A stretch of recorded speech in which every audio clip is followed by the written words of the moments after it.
గత అనుభవాలను దృష్టిలో ఉంచుకుని వైకుంఠ ద్వార దర్శనాలకు విస్తృత ఏర్పాట్లు చేశామని టీటీడీ చైర్మన్ బీఆర్ నాయుడు తెలిపారు. డిసెంబర్ 30 నుంచి జనవరి 8 వరకు శ్రీవారి ఆలయంలో వైకుంఠ ద్వార దర్శనాలు ఉంటాయని చెప్పారు.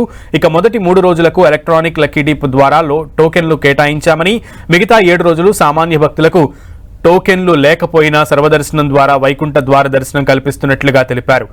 ఇక అలాగే రేపు టీటీడీ పాలక మండలి సమావేశం జరుగుతుందని, ఇందులో 50 ఎజెండా అంశాలపై చర్చిస్తామని చెప్పారు టీటీడీ చైర్మన్ బీఆర్ నాయుడు. 3 రోజులు ఏదైతే ఉందో వైకుంఠ ఏకాదశికి దాన్ని లాటరీ ద్వారా సెలెక్ట్ చేయడం జరిగింది. 2వ తారీఖు నుంచి భక్తులు ఎవరైనా రావచ్చు. రేపు బోర్డు మీటింగ్లో ఉన్నాయి. సుమారు 50 పాయింట్ల వరకు రేపు అజెండా ఉంది. కొన్ని ముఖ్యమైన అంశాలు ఉన్నాయి. వాటన్నిటి మీద కూడా కూలంకషంగా రేపు చర్చించడం జరుగుతుంది.